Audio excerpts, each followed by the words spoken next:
When you see this logo, everyone directly knows it's an Alfa Romeo. It's a very good advantage, for example, on the motorway when you look in the back mirror and then, yeah, people usually make way for you. And this is the all-new Alfa Romeo Tonale. It's their first small SUV here with Thomas on Autogefühl.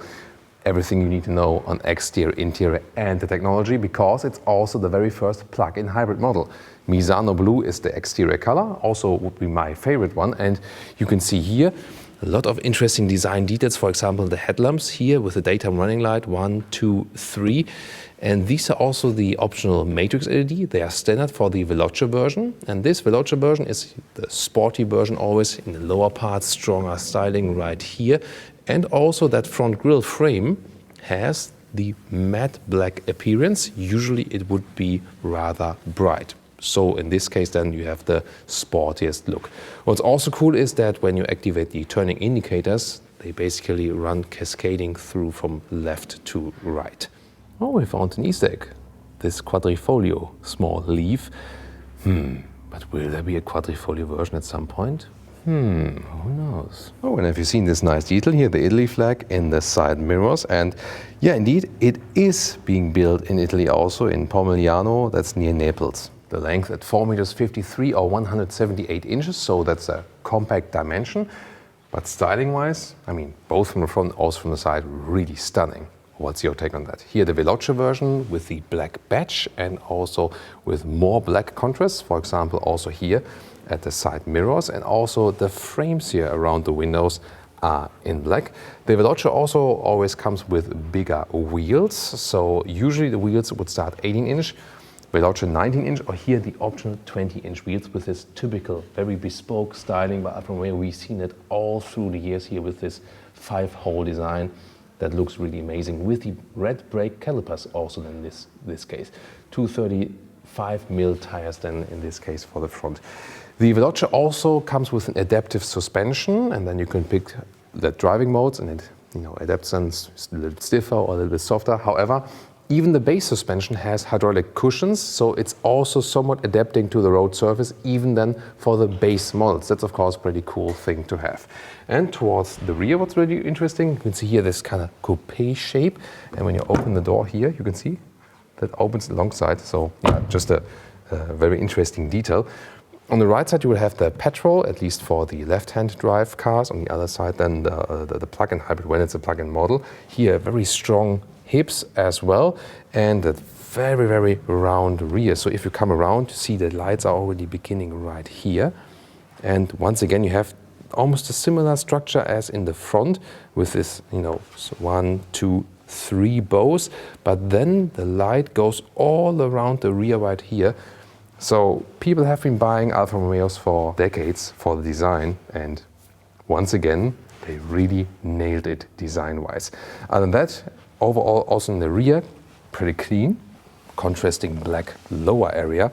And this then, is this a case for the Autogefühl fake exhaust police? What do you think? And the rear turning indicator, well, that's not as spectacular as in the front. This is the car key, also with a nice styling. Then there will be keyless entry here when you press this button, and door closing sound. Actually quite solid.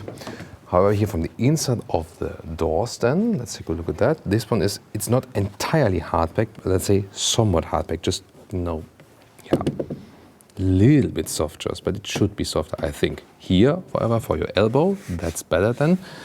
Build quality wise, here from these buttons, let's say it's okay. It's not the most premium haptic feeling as for this. However, the inside handle is actually quite cool. However, more highlights to come, because this is also the Veloce version, also on the inside. That means we have even more features, for example, Alcantara or microfiber here, already at the dashboard with red contrast stitches right there. And then, also from Alfa Romeo or Maserati here, the huge shifting pedals behind the steering wheel. Also very sporty style for the steering wheel. Real button steering wheel. This is the start-stop button. And the design here also, with this lower area is actually quite decent. And also sport seats fitting to the Veloce version. Usually you would get also fabric seats or fabric leatherette mix. And here this is then the microfiber leatherette mix.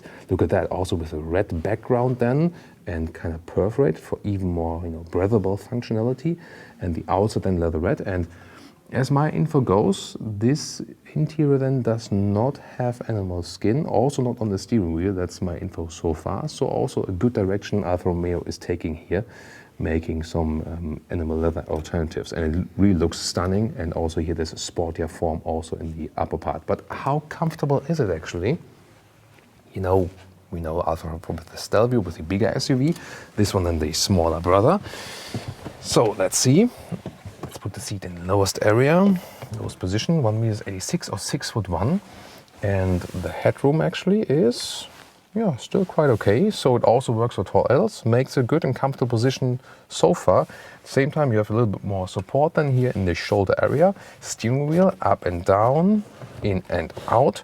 So far I wouldn't say a very good first impression. Interior overview, what do you see? Well, first of all, this backlit here is, you know, this area. We can also change it here from the ambient color. Look at that, more green, this is more white. With this yellow and the red. And the microfiber dash here for the Veloce version. Again, the huge shifting pedals and buttons on the steering wheel for volume control, for example, left side for cruise control. Quality-wise, however, they do not make the best impression, so they could have paid a little bit more detail attention to that.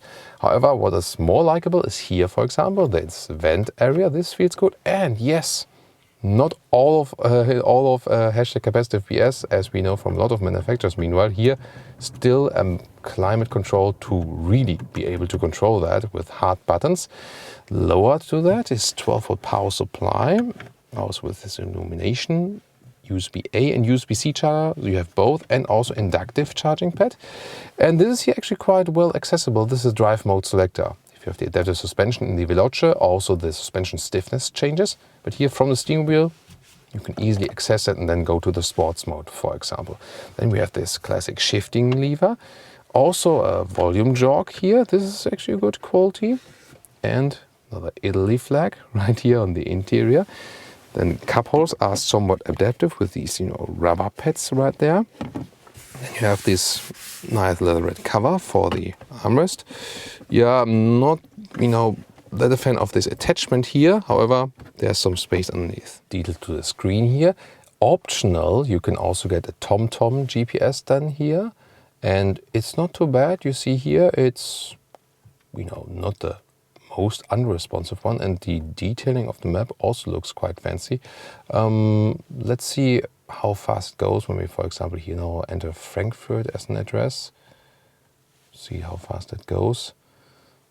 Yeah, that looks actually quite okay. That, you know, most of the time now people use Android Auto or Apple CarPlay, but you can see here the car internal map would also work if you want to save some you know, data usage on your smartphone, depending on how, you know, how your contract is in your country, for example. And of course, talking about Apple CarPlay, Android Auto, here we go. It also works wirelessly, so that's possible. And you have two different sound systems. This here is the bass sound system. This bass, you know, also a classic, of course, this song. It's also okay. Not the most fancy one, not too bad, already gives you 6 speakers. However, you can also get a 14-speaker Harman Kardon system. Ooh, what a view. But this is actually in the digital instrument. At the moment, we cannot change here so much because it's one of the very first vehicles. But yeah, so this welcoming screen already looks quite impressive. Of course, usually you would see then this speed here and so on. Let's come closer to the rear. First of all, we also have the nice microfiber styling for the rear seats with the red background. Really haven't seen that idea yet, so yeah, it's a pretty fancy, cool idea, definitely. And it's very comfortable here in the rear as well. Remember, it's not the longest vehicle, but headroom wise, it's also okay with 1.86 6'1", and also legroom wise works. This is the seat as I would be driving. And also nice that we have microfiber background also at the back part of the seats. And we have USB-A and USB-C charger here in the lower area for the rear passengers, and somewhat of a middle tunnel there. But indeed, you can drive this vehicle with 5 tall adults that's actually no problem. And the seating comfort is also decent for the rear. Next to here, some cup holders. They are somewhat adaptive as well. And then you'll also be able to have a ski hatch here. Yeah, you know that Tonale comes from this Alpine Pass. Now let's take a look at the trunk right here. Electric hatch, and the normal length is about 80 centimeters or 31 inches. And then, yeah, with the width here, you only get about 90 centimeters or 35 inches. And that's the toll of the great design on the exterior indeed. Height here, you can see the backpack does fit in like this, normal vertical way. And I already folded one of the parts here, 2/3, 1/3 split, or also the ski hatch is possible. And to the front seats here, we come to about 1,60 m or 62 inches. What do you have under the hood? All 4 cylinders, 1.6 liter diesel, or this one here, 1.5 liter mild hybrid engine with 130 or 160 horsepower in this spec here. Or then you also get a new 1.3 liter plug-in hybrid, also a 4-cylinder. This one, then the most powerful one, 275 horsepower and 6.2 seconds in the acceleration figure. And well, one thing we have to swallow, it is front wheel bias. So either you have pure front wheel drive, or when you have the plug-in hybrid, you have an electric motor at the rear. Well, and then you can get rear wheel drive only when you just drive in the pure electric mode. Yeah, that's the thing. So for Alfa fans, of course, you would always prefer a rear wheel drive model. This one here shared with the Jeep Compass this whole platform, but they did some special things to optimize it for the, for the chassis and so on. And also the plug-in hybrid upgraded with the 15 kilowatt-hour battery. We probably see somewhat, 50, 60 kilometers of pure electric range, so like 25, 30 miles. Of course, soon more to all these engines when we're able to drive this one. We all know that Alfa used to be mainly about this, emozioni and sportivo.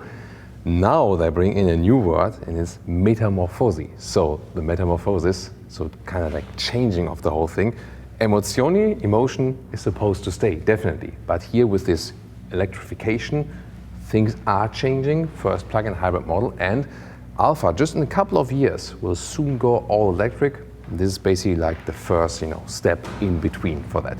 Would like to know your opinion about that, about Alfa going all electric, and also what you think about the first new plug-in hybrid model.